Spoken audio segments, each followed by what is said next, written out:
다음은 법사님에 대한 일배가 있겠습니다.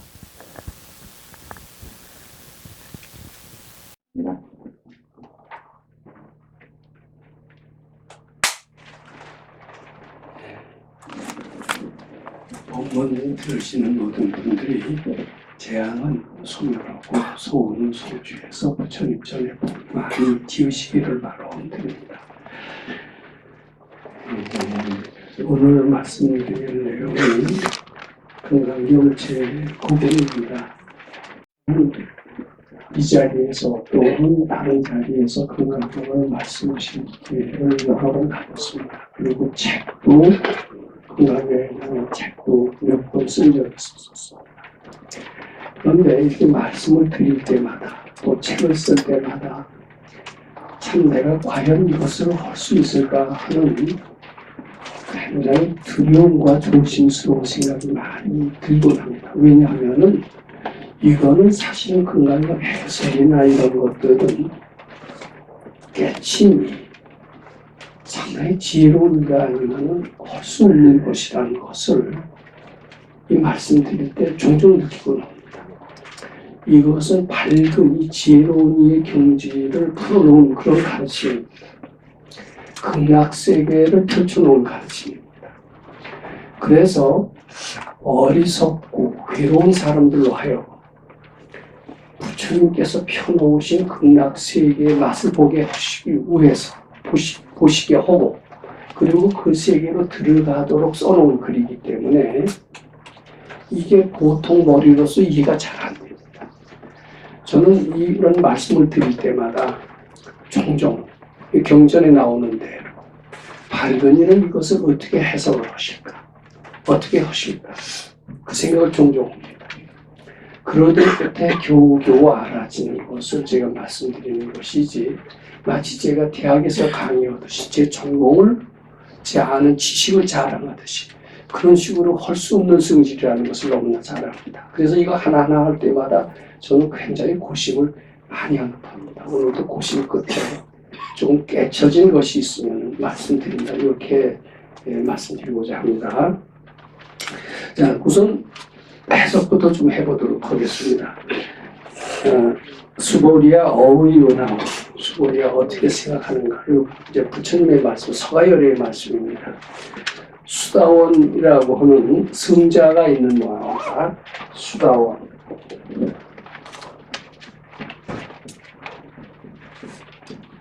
스님의 명칭이다. 좀 알기 쉽게 얘기하면 우리 시부리 이야기 시작하면 불교 쪽에서는 그런 명칭이 있는지 모르지만 기독교 쪽에서는 뭐 집사가 있고 집사보다 높은 게 뭐죠?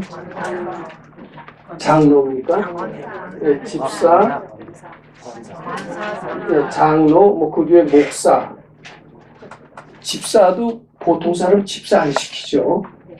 그 조촐한 사람을 집사시키지. 신심도 있고 행동도 조촐한 사람을 집사시키지 아무나 시키지 않을 거예요. 그것보다 신심도 좋고 더 수행이 잘 되는 사람은 아마 장로를 시킬 것 같습니다. 또 한 차원 더 높은 소위 성자 비슷한 소리를 들을 수 있는 사람은 아마 목사라고 이렇게 얘기할지도 모릅니다. 즉 기독교에서는 그런 식의 어떻게 보면 성자들의 계급이 있어서 수다원, 사담, 아남, 아라한을 이해하기가 비교적 쉽습니다. 즉, 이 수다원은 일종의 성자의 명칭입니다. 근데 가장 초보의 성자예요. 그 다음에 이거보다 약간 고급 성자는 사다함. 이거보다 좀 더 고급 성자는 아나함이라고 그래요. 그리고 최고의 성자. 우리가 목표로는 성자를 아라한이라고 합니다. 그런데 지금 금강경 9번에서는 이 수다원은 어떻게 수다원이 되는 줄 아느냐. 너희들이 마음을 닦아서 성자가 된다고 하는데 즉 탐진치를 닦아서 본연의 모습을 드러냄으로써 부처님 세계를 맛봄으로써 성자의 첫 발을 디딘다. 그런데 수다원은 어떤 식으로 성자가 됐는 줄 아느냐. 이제 그거에 대한 설명을 아마 지금 하시는 것 같아요. 그러면서 수다원의 특성, 수다원의 정체성을 지금 말씀드리는 겁니다. 자, 수벌이야 어떻게 생각하느냐? 수다원은 성자입니다. 능작시렴 생각을 하는데 내가 수다원이라는 성자죠. 뭐 집사면 집사가 되었다라고 하면 나 집사 됐네. 집사도 아무나 못 되는 것 같아요. 보니까 뭐 상당한 신행 경력이 있어야 집사가 되듯이 뭐 수다원은 더 하겠죠. 열심히 노력 끝에 대개 뭐가 이루어지면은 티를 좀 낼 공산이 있죠. 예, 수다원 과를 얻었다고 티를 내겠느냐 뭐 이런 뜻입니다. 그랬더니 수벌이 연화되 불의하니다 세조나 수다원은 명의 임유로되 수다원은 성자라고 그렇게 임유로는 것은 성인의 유에 들어갔다고 하지만은 이무소의 불입색성양 미촉법이 심용수다원이니이다. 요게 불입색성양 미촉법이라는 것은 티를 내지 않는다는 뜻입니다. 쉽게 얘기를 해서. 그러니까 이런 세상 사람들과 같이 그렇게 들뜨지 않는 것. 이것이 불입색성양 미촉법입니다.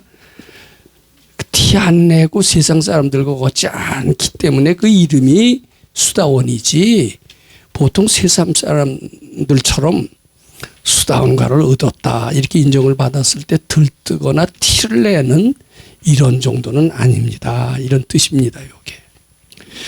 근데 이제 수다원도 이렇게 물으셨지만 그 뒤에 이제 부처님께서는 사다함, 아나함, 아라함에 대해서도 다 똑같이 물으십니다. 이걸 일일이 제가 해석할 필요가 없어서 그래요. 사다함은 내가 사다함과를 이제 부처님께서 이제 너 사다함이 됐다라고 인정을 하십니다. 부처님 인정하셔야 진짜 인정하시죠. 여기도 아마 집사가 될 때도 누가 집사 주는 사람이 있겠죠. 아마 목사님이 줄 것 같아요. 목사도 굉장히 권위 있는 목사가 너 집사가 됐다 그러면 저 권위 있는 목사가 나를 집사라고 인정을 했으니까 나는 이제 천당 가는 티켓은 따놨다 뭐 이렇게 생각할지도 모릅니다. 그러면서 아주 좀 으쓱하는 기분도 있을 수 있어요. 근데 으쓱하는 기분이 있는 것만큼 천당 가는 대열에서는 탈락이 된다라는 겁니다. 왜냐하면 성자는 으쓱하지 않는다는 거예요. 티내지 않는다는 거예요. 자, 대략은 무슨 얘기인지 아실 겁니다. 근데 이제 사다함은 더 높은 성인이에요. 너 사다함이다. 사다함과를 얻었다. 부처님께서 인정을 딱 해주십니다. 또 다른 사람이 몰라도 부처님이 인정을 해주셨다 그러면 이것은 뭐 확실한 보증수표죠. 나는 이제 사다함이 됐다. 이렇게 됩니다. 이것은 일곱생을 거쳐야 영생을 얻는 그런 아직은 영생을 가기에는 조금 수도를 더 해야 되는 복을 더 줘야 되는 불완전한 성인이다 이렇게 봐야 됩니다. 이것은 한 두 생을 더 닦아야 완전한 성인이 되는 불완전한 성인이다.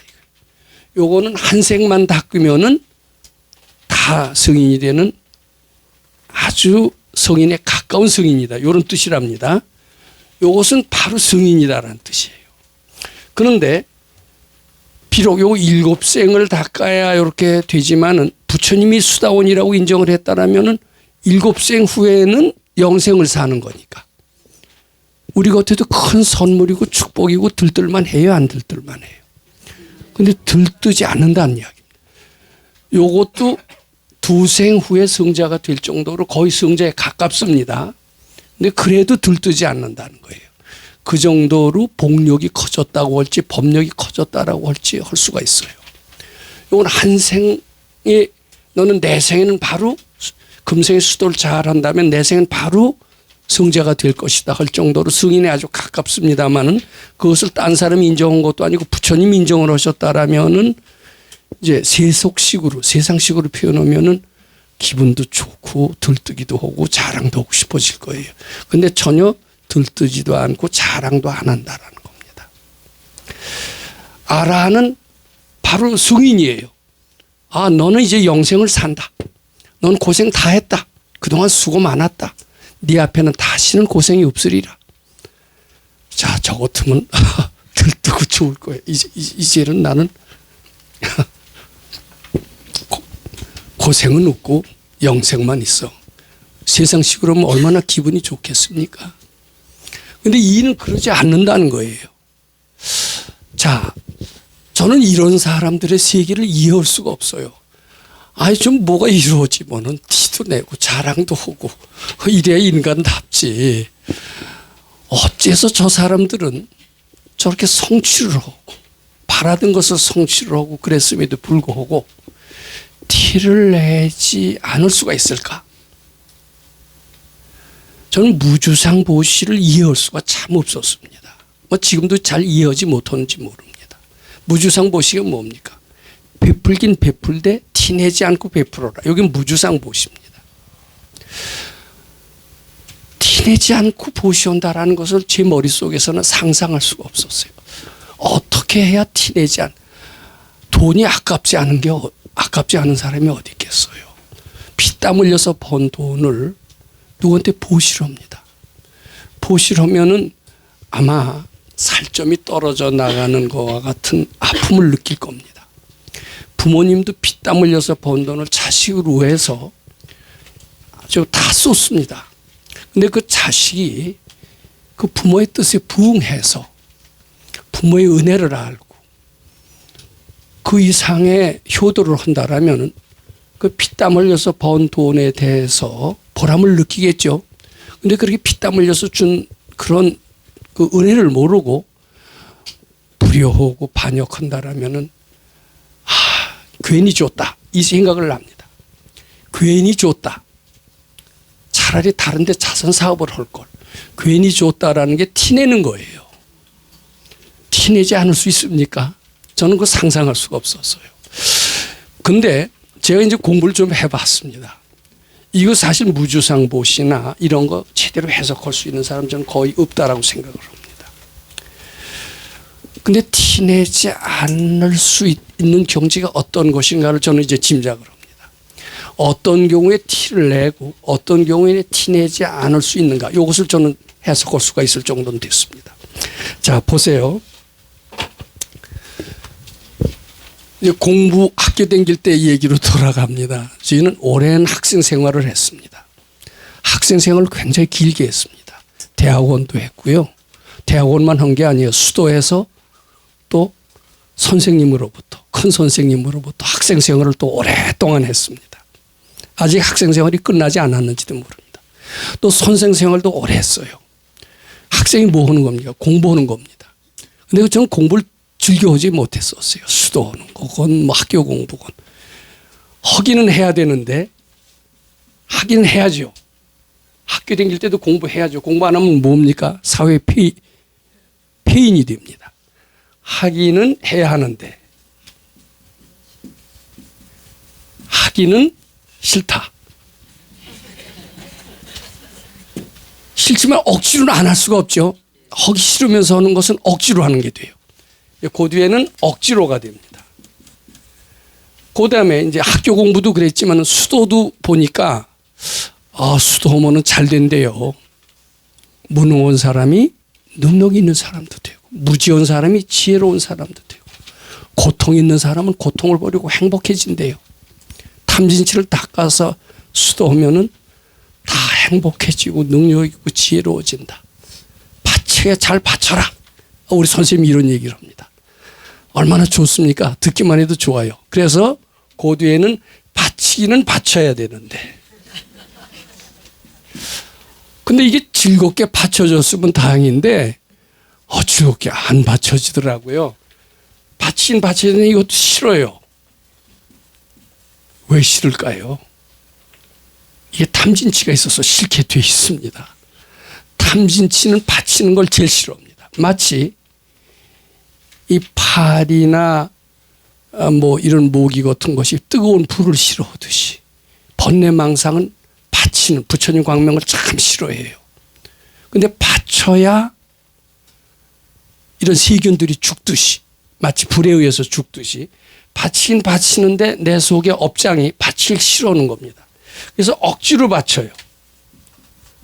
자, 이 얘기로 들어갑니다. 학교 다닐 때 공부하기는 싫습니다. 근데 하긴 해야 됩니다. 억지로 하다가 뭐가 좀 됩니다. 뭐가 되면은 반드시 야 됐다 이런 들뜨는 마음, 자랑스러운 마음을 내게 됩니다. 이것도 똑같아요. 수도를 할 때 바치기가 싫어요. 그렇지만 억지로 바쳐요. 바칠 때 어떻게 바쳐요? 부처님 받아주세요. 받아주세요. 던지듯이 바쳐요. 던지듯이. 그래야 내가 거기서 벗어날 것 같으니까 그냥 덤비는 겁니다. 자, 우선 학교 때 얘기를 합니다. 억지로 하다가 공부를 잘해요. 1등을 해요. 근데 내가 공부를 좋아했다면요, 1등을 했어도 절대 들뜨지 않습니다. 그건 당연한 겁니다. 들뜰 이유가 하나도 없어요. 근데 공부하기 싫은 놈이, 또 공부 잘하는 놈을 부러워하던 놈이 억지로 공부하다가 나도 1등을 하네, 이렇게 되면 그 뒤에는 들뜨기 시작을 하는 겁니다. 티를 내기 시작을 하는 겁니다. 요새식으로는 폼 잡기 시작을 하는 겁니다. 자, 이 공부도 마찬가지더라고요. 이게 자꾸 바치기 싫은데 억지로라도 바쳐보면 뭐가 보여지고 알아지는 것 같아요. 예전에 이런 얘기가 있어요. 천안통이라는 게 있나? 천안통. 천안통은 알기 쉽게 말하면 여기서 부산까지 400km가 넘습니다. 요 담 넘어 있는 것도 안 보이는데 부산에 있는 게 보일 리가 없죠. 아무리 시력이 좋아도. 근데 여기서 앉아서 부산을 본다면은 그런 것은 마음의 지혜, 마음의 눈이라고 해서 그걸 천안통이라고 그런대요. 근데 과연 천안통이 인간이 할 수 있을까 이런 생각이 들까요? 안 들까요? 이제 도인한테 찾아갔습니다. 천안통은 과연 가능합니까? 이렇게 물어보면 가능하다. 여기서 부산까지 몇 킬로다, 멀다 이런 분별만 없으면 여기서 부산에 있는 것을 바로 눈앞에 있는 것처럼 볼 수가 있지. 이렇게 되는 겁니다. 근데 잘 안 믿어지는데요. 억지로 믿고 해봐라. 그래서 이제 억지로 믿고 이제 받쳐보는 겁니다. 부산에 이 보일까? 그러면서 부산처럼 먼 데 있는 게 보일까? 이 멀다는 생각이 착각인 줄 알고 받쳐라 이러죠. 자꾸 받쳐요. 자꾸 받치는데 보니까 정말 부산에 내 친척이 있다고 칩시다. 내 형제가 있다고 칩시다. 그게 눈앞에 있는 것처럼 생생히 보이는 거예요. 자, 그럼 들뜰까요? 안 들뜰까요? 들뜹니다. 실제로 이거 싫어합니다. 뭐가 보이니까 확 들떠요. 들뜨면 이게 뭐예요? 들뜨면 그게 오래 유지가 될까요? 안 될까요? 유지 못 됩니다. 금방 잊어버렸다고 그래요. 천안통을 금방 잊어버렸어요. 어떻게 하면 티를 내고 어떻게 하면 티를 안 내느냐. 굉장히 지혜로운 분들은 금방 알아차릴 겁니다. 싫어하는 마음으로 공부하고 억지로 하는 공부는 결과가 좋았을 때 반드시 티내게 돼 있습니다. 그렇죠? 수도도 하기는 해야 되는데, 좋으니까 하기는 해야 되는데 하기는 싫은 거예요. 본래 하기 싫게 돼 있습니다. 몸뚱이 착이 있기 때문에. 근데 억지로 하다 보면은 또 되는 게 있거든요. 기대 이상으로 돼요. 그럼 그 뒤에 들뜨기 시작을 합니다. 그러면서 그걸 까먹게 됩니다. 이제 들떠서 까먹었구나. 요 뒤에는 들뜨지 말아야지. 이제 그 뒤에는 좀 더 마음의 준비를 하면서 공부를 하면은 그 뒤엔 보이긴 보여도 들뜨는 게 조금 덜 합니다. 바로 제 얘기를 하도록 하겠습니다. 저는 참 아주 누가 보기에는 좋은 대학 나오고 세상에서도 취직도 얼마든지 할 수가 있는데 사실입니다. 부모의 정도 버리고 취직도 버리고 친구도 버리고 밝은 선지식을 따라서 수도하러 갔다. 쟤는 수도가 얼마나 좋았길래 수도하러 갔을까. 이렇게 생각을 할 겁니다. 그렇게 하는 사람들이 꽤 있었어요. 근데 사실은 저는 수도가 좋아서 간 게 아니에요. 취직이 물론 안 돼서 간 건 아닙니다. 취직은 할 수가 있었습니다만은 저는 취직 이상의 해결해야 될 내 마음속에 너무나 괴롭고 힘든 해결해야 될 과제가 있었어요. 공부를 하면 이거 해결이 될 것 같고 공부 안 하면 해결이 안 될 것 같아요. 저는 취직을 할까? 이것을 해결할까? 어떤 것이 더 급선무일까? 갈등을 하다가 취직의 길을 버리고 그리고 이것을 해결하러 수도로로 간 겁니다. 말하자면 내가 좋아서 간 게 아니에요. 안 할 수 없어서 저는 수도를 시작했다 이렇게 봐야 됩니다. 그 가르침이 잘하면 받치면 내 힘든 과제, 불행의 과제는 해결이 될 것 같아요. 자, 그래서 바치려고 했었습니다. 그런데 원체 그 업장이 많았던 것 같아요. 그 업장이 나를 이렇게 괴롭게 만들었고 공부하게끔까지 끌고 왔지만 또 공부 방해하는 것도 이 업장이었던 것 같아요. 마침은 이 업장이 소멸이 되면서 나는 부처님의 세계로 들어갈 수도 있는데 이 업장이 또 공부하는 것을 굉장히 방해하는 거예요. 싫게 만드는 거예요. 그래서 저는 바치기는 바치는데 굉장히 바치기가 싫었고 억지로 바치는 연습으로서 수도 생활을 시작을 했습니다. 즐겁게 하지 못했던 것 같습니다. 그런데 억지로 하다가도요. 어느 때는 확 마음이 열리고 편안해지는 때가 있어요. 자, 그때는 여지없이 또 들뜨기 시작을 하는 겁니다. 그건 왜 그러냐면 싫어서 했기 때문에 그렇습니다. 자, 근데 그런 이제 악순환을 몇 번 하다가 제가 전 상당히 공부의 진도가 늦은 좀 두은제 축에 속했다라고 봐야 됩니다. 근데 두은제라는 말은 지금 보면 정확한 표현이 아니고 싫어하면서 했다 이렇게 봐야 됩니다. 그런 정도로 싫어하는 무엇을 좋아하고 싫어하는 이런 업장이 저한테 너무나 진했다 이렇게 봐야 됩니다. 그래서 한 3년을 하고 나니까 뭐 바치더라도 받으십시오.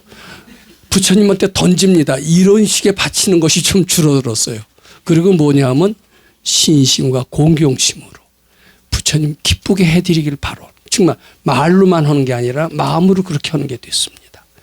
즉 바치는 것이 억지로 바치는 것이 아니라 비교적 자연스럽게 한층 더 나서 즐겁게 바치는 게 되니까 그때 비로소 철이 나더라고요. 철이 나면서 내가 얼마나 이기적으로 살았나.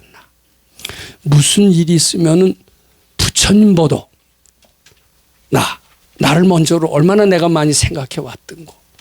물론 부처님은 떠나서 부모님보다도 나를 얼마나 생각했는가. 주위에 누구보다도 내 몸 챙기는데 얼마나 내가 급급해 왔나. 이런 나의 이기심이 보이기 시작을 해요. 참 이런 이기심 때문에 내 삶이 이렇게 고달팠구나 이렇게 알게 되는 겁니다. 그리고 고도에는 어려운 일이 생길 때는 어려운 일을 면하게 해 주십시오. 그전에 대뜸 그렇게 나가죠. 억지로 받쳐서라도. 그런데 그런 것보다도 모든 사람이 이런 어려운 일을 해탈해서 복마해지길 바랍니다. 그렇게 비워놓습니다. 제가 이건 수도를 해봐서 알아요. 자, 이제 결론적으로 말씀을 드립니다. 왜 티를 내느냐? 하기 싫은 일을 억지로 하면서 뭐가 될 때 티를 내는 겁니다. 수도도 하기는 해야 되는데 하면 좋은데 하기는 싫어서 또 안 할 수가 없어서 하다 보면은 뭐가 돼요. 되면은 반드시 티가 나게 되어 있습니다. 그리고 또 미끄러 떨어집니다. 이런 오르락 내리락 하는 과정을 자꾸 하다 보면은 이 싫다라는 생각이 착각이라고 차츰차츰 느껴지면서 그전에는 이기적으로 일하고 싫으면서 억지로 일을 했던 나 자신이 어느덧 자연스럽게 하며 즐겁게 하는 식으로 바뀌게 됩니다. 즐겁게 하게 되면 절대 티내지 않습니다.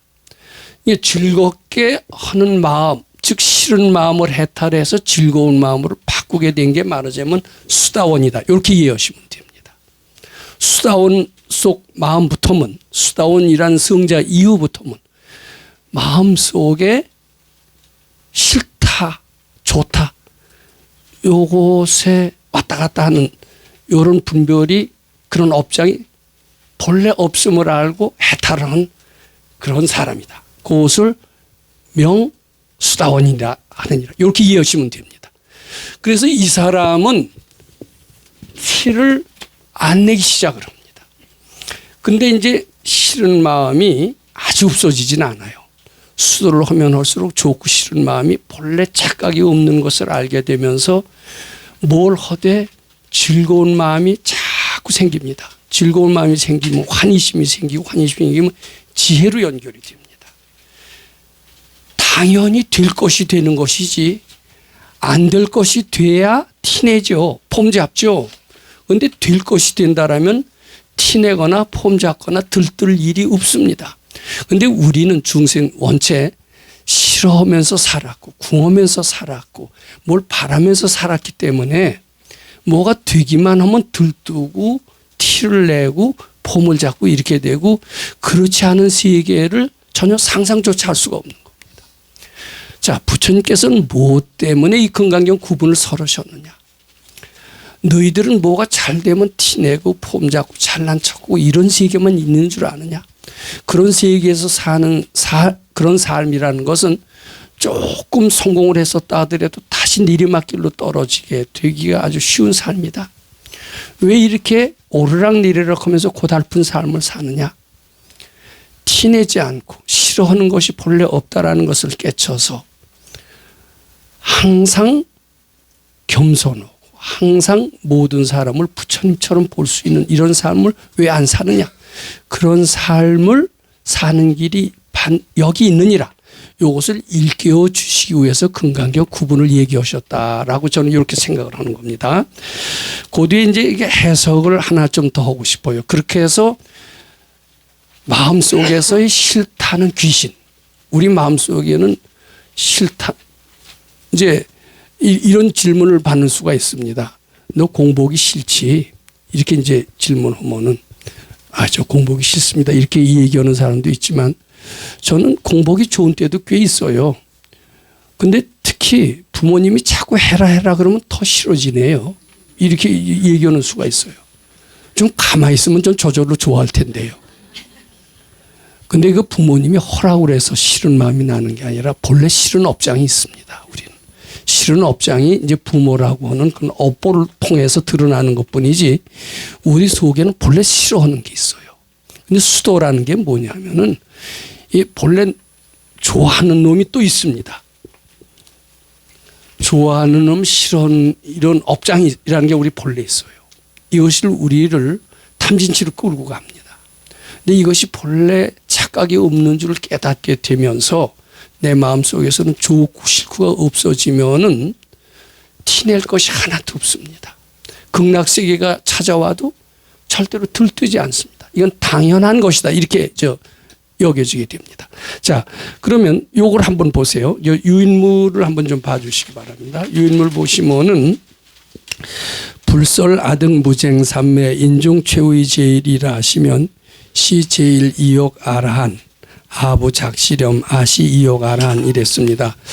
요거 해석하기가 그렇게 꼭 쉽지 않아 보입니다. 근데 제가 지금까지 본문을 잘 들으신다면 요 구절이 비교적 어렵지 않게 해석이 될 수 있으리라고 생각합니다. 우리 경전에서 많이 읽으셨죠? 근데 요거 해석 그렇게 쉽지 않더라고요. 부처님 불설, 부처님께서는 아득, 나라는 것은 수벌이 존재합니다. 무쟁삼매라는 것은 다툼이 없는 삼매입니다. 그러니까 왜 다투게 되죠? 좋고 싫은 게 있으니까 다투게 돼요. 그러니까 무쟁삼매라는 것은 무쟁삼매를 얻었다라는 것은 내 마음속에서 좋거나 싫거나 하는 분별의 업장이 본래 없음을 알고 사라졌다. 이렇게 해석을 하면 됩니다. 그러니까 부처님께서는 이 수보리가 마음속에 좋고 싫음이 없어서 남과 다툴 일이 일체 없는 그런 경지를 얻은 인중, 그런 사람들 중에 최후의 제일, 가장 최고다라고 인정을 하세요. 너는 무쟁삼매를 얻은 사람들 중에서 너는 최고다. 이 부처님이 인정하기 전에는 자기가 그런 생각을 알 수가 없습니다. 근데 이 말씀 속에서 우리는 선지식의 필요를 반드시 느끼게 되는데요. 저는 제가 참 어렸을 때는 한때는 꽤 똑똑한 줄로 알았어요. 또 어느 때는 나만큼 알찬 사람도 없다. 이런 착각을 하면서 살았던 때도 꽤 있었어요. 근데 또 어느 때는 굉장히 또 못난 것 같은 것들 또 종종 느꼈습니다. 나 자신이 어느 정도인지를 사실은 나도 잘 모르겠다. 이게 솔직한 표현이었습니다.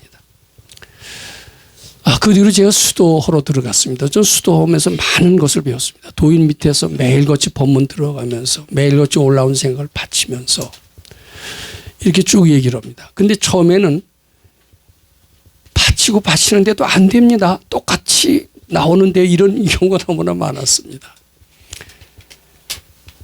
공부에도 뭐 발전이 있어야 좀 하죠. 좀 모두 보이고요. 알아지고요. 그리고 재난도 물러가고요. 뭐 화끈한 게 뭐가 있어야지 이게 뜨뜻미지근해서 도대체 발전하는지 모르는지 모르겠습니다. 이런 표현을 좀 자주 했던 것 같습니다. 근데 이제 그럴 때마다 하시는 소리가 네가 실감을 느낄 정도가 되려면 공부가 이미 상당히 되어진 것이다. 이런 얘기를 합니다. 예, 자기가 자기 정도 안다는 건 쉽지 않습니다. 이제는 참 공부가 되었다라고 느꼈을 때는 상당히 많이 된 것이다. 이런 얘기를 하십니다. 근데 이제 가끔 가다가 이런 얘기를 하세요. 너는 어느 정도 됐다. 어느 정도 됐다. 이렇게 인정을 하실 때가 있습니다. 너는 큰 힘을 얻었다. 특히 천일을 했더니 큰 힘을 얻었다. 이렇게 얘기를 하세요. 근데 이렇게 성인이 인정을 하면 그게 정답입니다. 근데 넌 큰 힘을 얻었다라고 했을 때, 선생님이 얘기하시니까 사실이겠지. 근데 큰 힘을 얻은 것 같지가 않았었어요. 근데 그 뒤로 몇십 년 사회에 나가서 참 어려운 일이 많았습니다. 견디기 힘든 이런 고통도 적지 않았었습니다. 근데 그런 고통 속에서도 부처님 향하는 마음이 흔들리지 않고 꾸준히 공부하셨던 것은 큰 힘이 있기에 가능하지 않았겠어요. 그때 비로소 큰 힘을 얻었다라는 평가는 정말 진실이었구나 하는 것을 실감을 했습니다. 즉 성인이 너는 이 정도 됐다라고 하면 그게 정답입니다. 자기 자신의 정도를 자기는 전혀 몰라요. 저는 아는 거로 생각을 했어요. 그래서 학교에서 공부 잘하면 정말 잘난 걸로 알았었어요. 학교에서 공부가 자기를 아는 척도가 된다라는 것은 다 가짜입니다. 그건 학교 성적으로 평가 사람할 수가 없어요. 자, 그러니까 요거 보세요. 너는 무쟁삼매를 얻은 사람 중에서 최고다라고 부처님께서 딱 인정을 하시면 그건 정답입니다. 근데 우리가 그런 정답을 딱 받으면 되게 들뜨게 되기가 쉽죠. 보통 사람 같은. 근데 수벌이 존재는 어때요? 마음속에 좋고 싫음이 없어졌어요. 그러니까 이런 칭찬을 들어도 그건 당연한 것이지. 자연스러운 것이 이렇게 되지 조금 더 티를 내거나 들뜨지 않았다라는 얘기입니다. 그래서 아보작시렴하되 아시이욕 아라한이다. 내가 최고의 아라한이라는 생각을 저는 하지 않습니다. 자, 지금까지 법문을 들으시니까 이 얘기가 이해가 되시죠? 자, 그 뒤에요. 여기 이제 그 수다원, 사다함, 아나함, 아라한 요 얘기를에 대한 그 의견을 말씀드리고자 합니다. 우리나라 불교를 흔히들 대승불교라고 얘기를 합니다. 그리고 남방불교, 남쪽 나라입니다. 남쪽 나라가 어디죠? 열대지방, 태국, 미얀마, 스리랑카 이런 데 불교를 우리나라에서는 소승불교라고 얘기를 합니다. 근데 남쪽 나라에서는 자기네를 소승이라고 그러고 이 북방불교를 대승이라고 그러면 기분 나쁘죠. 자기네들이 대승이라고 그러는데요. 근데 이제 우리가 그 남방불교를 소승이라고 그러는데 소승불교는 무엇을 의미하느냐 하면은 부처님이 처음에 깨달으시고 난 뒤에 그 사람들은 부처가 될 생각은 할 수가 없었습니다. 제일 당면 과제가 뭐냐 하면은 이 고통에서 좀 벗어났으면 하는 것이 인도 사람들의 당면 과제였다고 합니다. 지금 아마 대부분의 불자들한테 당신 소원이 뭐냐? 당신은 불자니까 윤회를 벗어나고 생사해탈하는 게 당신의 꿈이 아니냐 이렇게 물어보면 천만에 오고 펄쩍 뛸 겁니다. 나는 당면 과제를 해결하는 것이 제 목적이다. 아마 다 이렇게 얘기할 겁니다. 이게 부처님께서 처음에 큰 깨달음을 얻으시고 이렇게 모든 중생들을 살펴보니까 그대로 다 부처거든요. 그래서 제일 먼저 해주시고 싶은 말씀이 아마 이거였대요. 그대들은 지금 스스로 부처인 줄 모르고 탕자라고 여기면서 한없는 고통을 받고 살고 있다.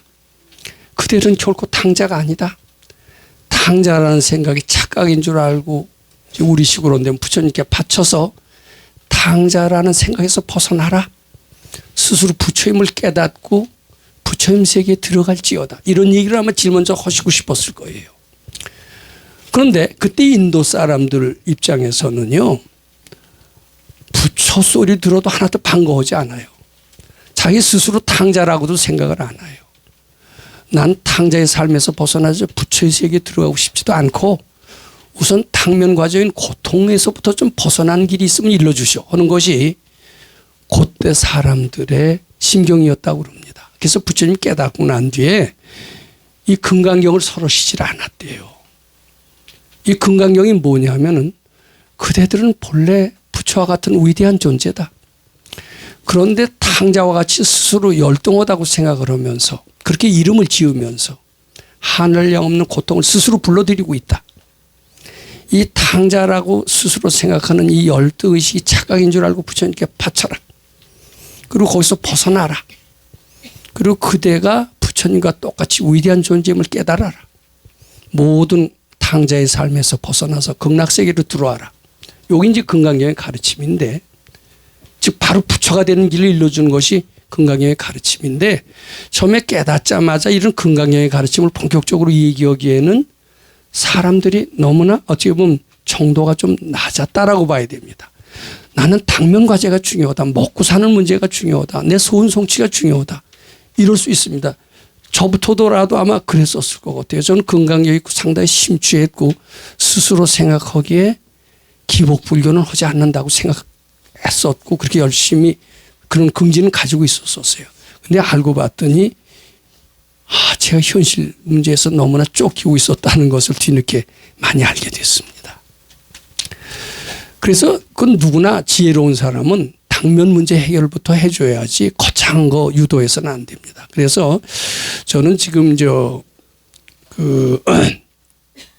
간화선 이제 우리나라에서 주종을 이루고 있습니다. 간화선이 바로 우리 금강경 가르침에서 나왔다고 볼 수가 있는데 바로 탕자의 삶을 벗어나서 탕자의 삶이라고 생각하는 것을 착각으로 알고 부처님께 바쳐서 극락세계가 네 속에 있다는 것을 발견하라고 하는 이런 가르침이 바로 간화선의 핵심입니다.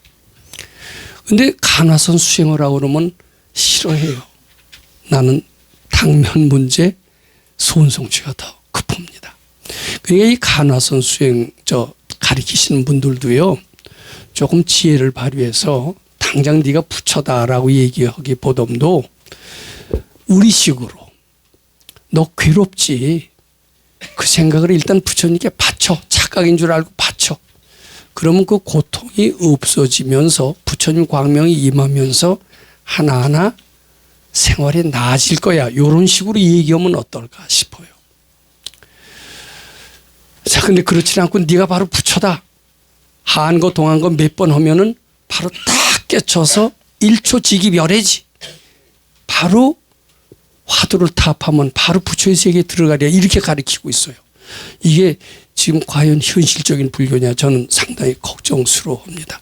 물론 그 정신을 그대로 가지고 가되 그 사람의 정도에 따라서 해야 됩니다. 그래서 부처님께서는 처음에 고통받는 많은 사람들로 해서 고통을 미워하게 해주는 길을 제일 먼저 택하셨고 고통의 원인이 이거다.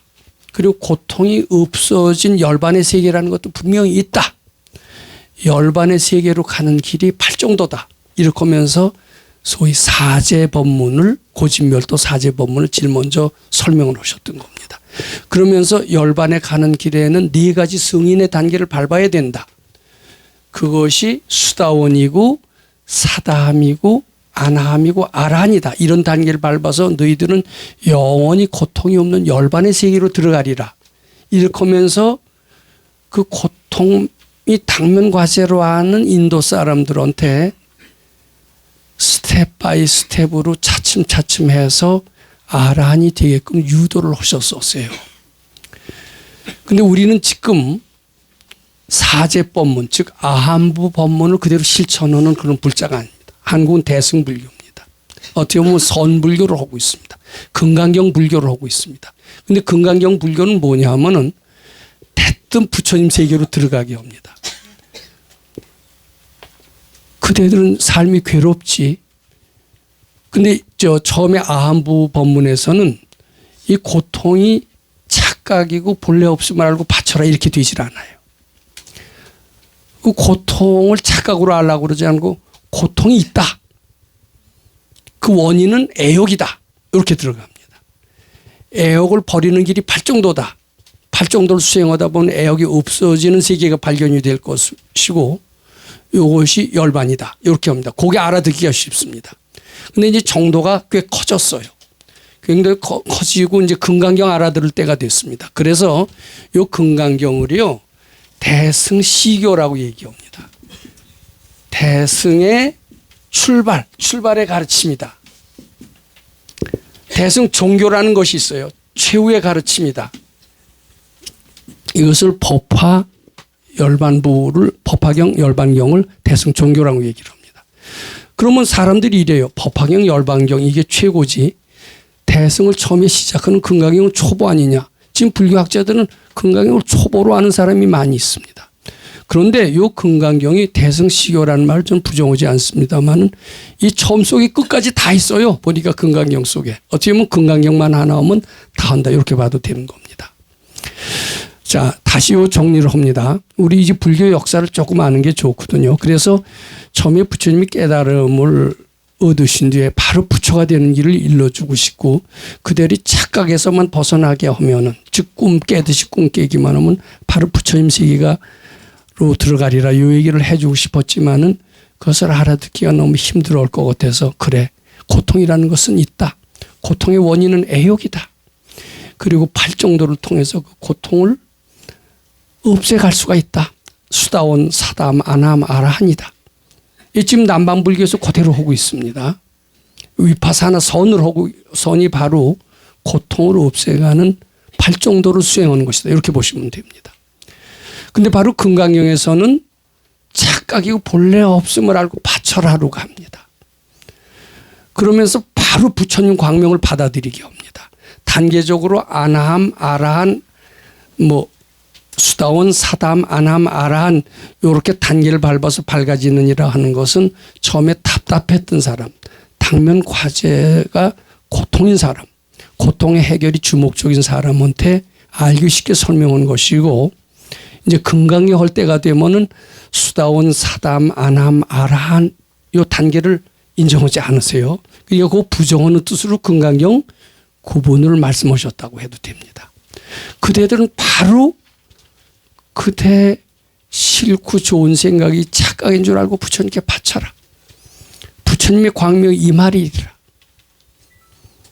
그대가 부처임을 발견하리라. 그대가 부처임을 뿐만 아니라 모든 사람이 다 부처임을 알게 될 것이니라. 이런 가르침이 바로 금강경 가르침의 핵심이 되는 겁니다. 모든 사람을 부처님으로 다 본다라면은 고딜은 수다원, 사담, 아남, 아라한이 없어요. 그대로 부처님 세계밖에는 전개되지 않는다. 이렇게 이해하시면 됩니다. 자, 참고적으로 제가 법화경 얘기를 합니다. 법화경은 여기서 제가 이렇게 상담을 가끔 해보면 법화경 사경하는 분들이 굉장히 많더라고요. 법화경 사경하면은 재앙도 소멸이 되고 소원이 성취된다고 그래요. 법화경 몇 번 썼습니까? 1000번 썼습니다. 이거 대단해요. 그럼 법화경 내용을 아시느냐 그러면 잘 모르세요. 나만큼도 모르세요. 저도 한 번도 안 썼지만 법화경 내용은 근데 법화경 내용이 뭔가 하면요. 바로 금강경 읽으라는 뜻이 법화경 내용에 들어있어요. 왜냐하면 처음에 이제 불타는 집이에요. 이 세상은 참 불타는 집이고 불타는 집에서 자기 아이들이 철없이 놀고 있어요. 이제 얘들은 조금 있으면 불타는 집에 불에 타서 죽을 존재가 돼요.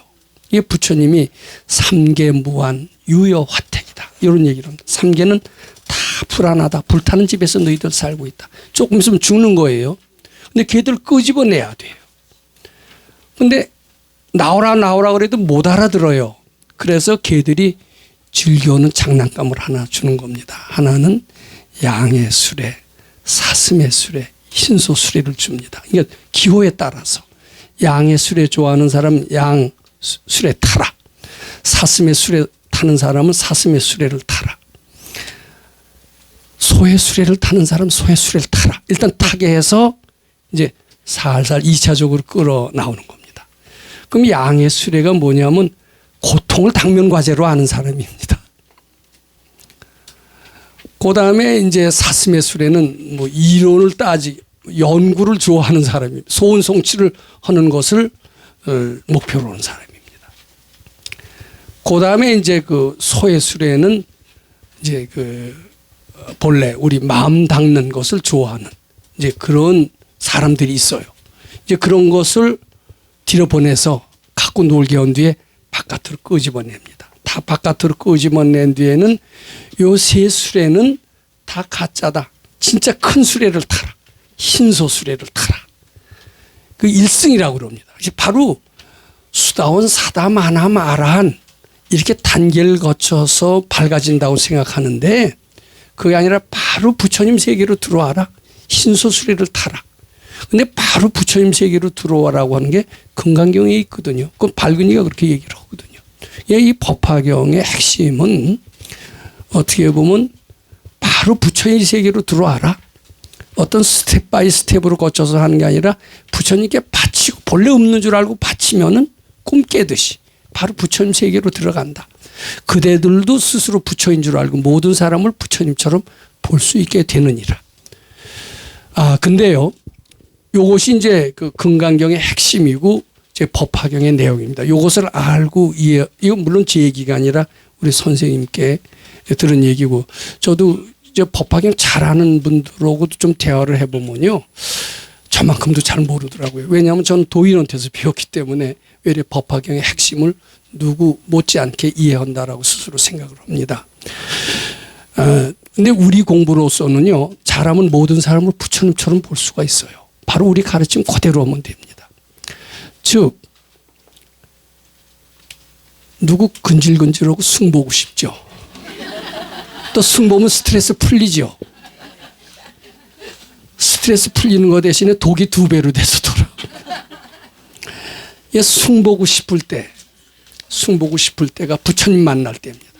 저 사람이 입을 벌려서 승 보지 마세요. 부처님 전에 신심발심해서 복 많이 시키고 진심으로 빌어줘야 됩니다. 그럼 내 속에는요. 허물을 하는 사람이 눈에 띌까요? 안 띌까요? 안 띄게 됩니다. 승 보고 싶을 때 바로 바칠 때가 되니까. 저는 그렇게 해서 모든 사람을 부처님처럼 보는 사람을 실제로 만나봤어요. 실제로 부처님처럼 봅니다. 그리고 자기 자신은 굉장히 겸손하게 될까요? 안 겸손하게 될까요? 근데 겸손하고 우리가 자기 자신이 가장 못난 줄 알라라는 표현을 제가 가끔 씁니다만은 주의하셔야 됩니다. 내가 못났다는 것은요. 내가 못난 줄 알아라. 이건 나는요. 가짜 날 얘기예요. 진짜 나는 정말 위대합니다. 이 가짜 나라는 업장은 못난 줄 알고 형편없는 줄 알고 쓰레기 같은 줄 알아야 사라지지. 그게 대단한 것 같다라고 하면 나한테서 떨어질까요? 안 떨어질까요? 이건 나 자신이 형편없고 쓰레기 같고 모든 악이 부족한 것이라고 알고 함께 있어서는 정 떨어질 것 같다라고 느껴져야 이게 나한테서 사라집니다. 이 겸손한 사람이 빨리 밝아지는 사람이에요. 특히 잘난 척하는 사람은 아주 밝아지는 데서 거리가 먼 사람입니다. 그래서 모든 사람을 부처님처럼 보는 길은 자기 업장이 아주 고약한 걸로 알아야 됩니다. 그럴 때 업장이 사라질 수가 있어요. 사라지면서 참나가 드러납니다. 참나가 드러나면서 모든 사람의 허물이 눈에 안 띕니다. 장점만 눈에 띄어요. 바로 부처님 세계에 들어가는 길이다. 이렇게 보면 됩니다.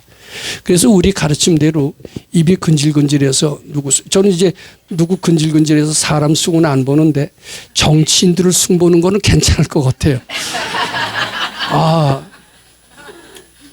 또 그런 얘기도 있어요. 성경에 죄는 미워올지언정 사람은 미워하지 마라. 근데 죄까지 미워해서도 안 되겠더라고요. 사람은 물론 미워하지 않아야 되지만 죄까지도, 죄는 좀 미워하고 칼로 쳐내도 되긴 됩니다. 근데 죄를 미워하다 보면 같이 사람까지 미워하게 돼요, 안 돼요?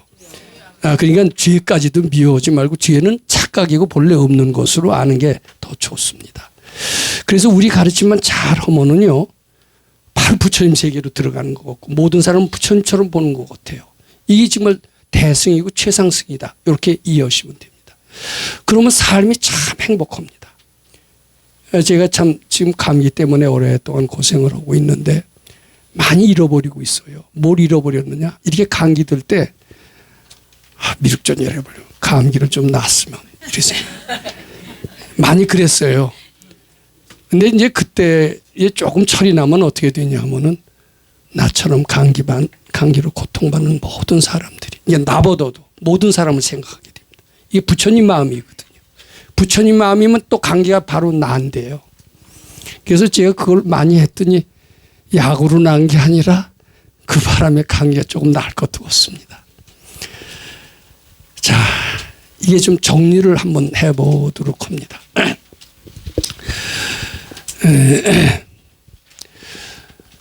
금강경 9번의 뜻은 깨친 이의 경지를 펼쳐서 사람들로 하여금 깨친 세계, 부처님 세계로 들어오게 해서 행복하고 지혜롭고 자유롭게 해 주시기 위해서 이런 경을 설으셨다. 수다온 사담 아나함 아라한의 그런 성인으로부터 수다온 사담 아나함 아라한이라는 그런 훌륭한 성인의 지위를 인정받았다 하더라도 들뜨지 않을 수 있었던 것은, 티를 내지 않을 수 있었던 것은 마음속에 좋아하는 업장, 싫어하는 업장이 착각이고 본래 없음을 알기 때문에 가능한 것이다.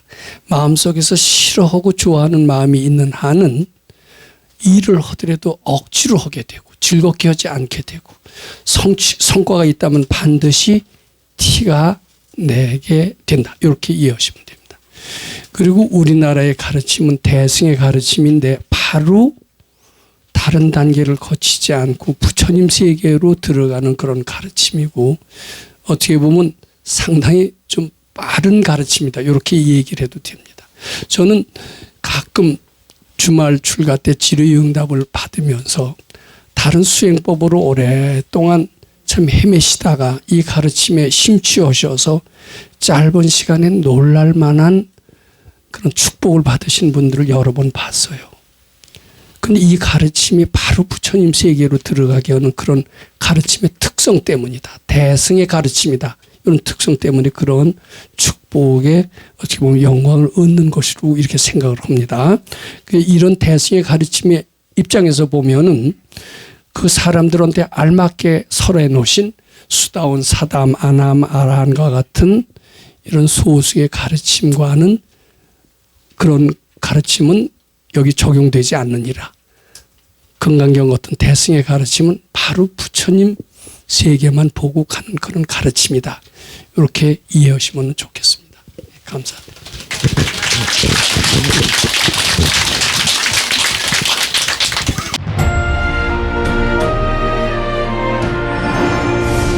금강경 가르침을 통해 올바른 인재 양성 교육과 각종 사회 문제에 대한 해법을 현대인들에게 제시하고 있는 바른법연구원 김원수 법사가 금강경 독송 및 수행을 통해 얻은 일체 유심조, 공, 불이, 구족의 진리로 역경과 난제를 실제 해결하는 체험을 통한 설법집 우리는 늘 바라는 대로 이루고 있다를 출간했습니다. 구입은 전국 서점에서 가능하며 문의는 청우당 02337-1636번입니다.